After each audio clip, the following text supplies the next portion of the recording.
ఇదిగో టార్చ్. ఇది వేసుకొని దారి చూస్తూ వెళ్ళొచ్చు. ఈ ఎలుక్కి మిన్నాగులు మీద దూగుతాయి. మరింత చీకట్లో ఎలా వెళ్ళడు? ఇక ఈ రాత్రికి ప్రయాణం సాగత్తల్లే. ఇంకాత ముందుకెళ్తే కొంచెం దూరంలో మంచి చెట్టు ఉంటుంది. ఆడికెళ్ళి ఉందాం. పదండి దొరా, పదండి.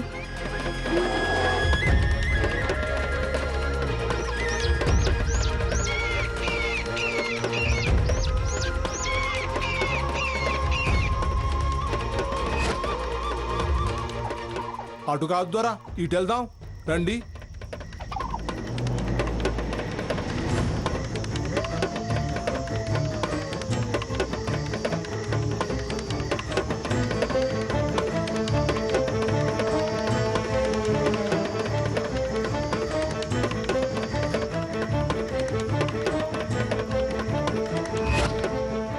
దొరా అదే మంచే.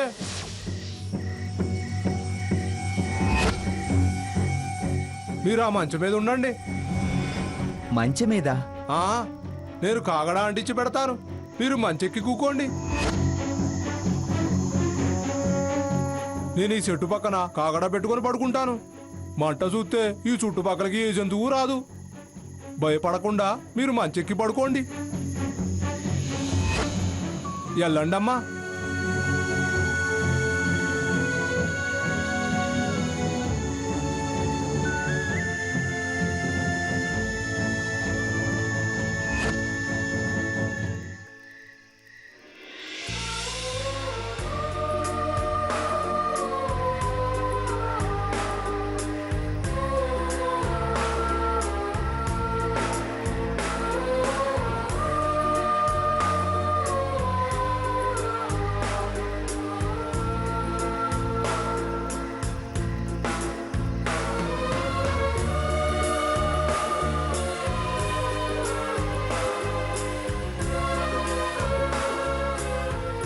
ఏంటలా చూస్తున్నావు?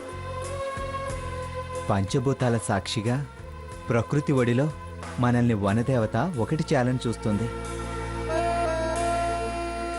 అందుకే మనకి మన కలయికకి అన్ని అవాంతరాలు కలిగాయని ఇప్పుడు అర్థమవుతుంది. నేనిప్పుడు ప్రకృతి పురుషుణ్ణి, నువ్వు ప్రకృతి స్త్రీవి. కాస్త మాటలు ఆపుతావా? ఎందుకు? మనం వచ్చిన విషయం మర్చిపోయావా? ఏ విషయం మర్చిపోలేదు కాబట్టి ఈ విషయం గుర్తొచ్చింది. పడ్డ శ్రమ మర్చిపోతావని ఆ విషయం గుర్తు చేస్తున్నా. గుర్తు చేసింది చాలు కానీ బుద్ధిగా కళ్ళు మూసుకొని పడుకో. ఓకే, నువ్వు డిస్టర్బ్ కాకు, నేనేం డిస్టర్బ్ చేయను. పర్వాలేదు, పడుకో.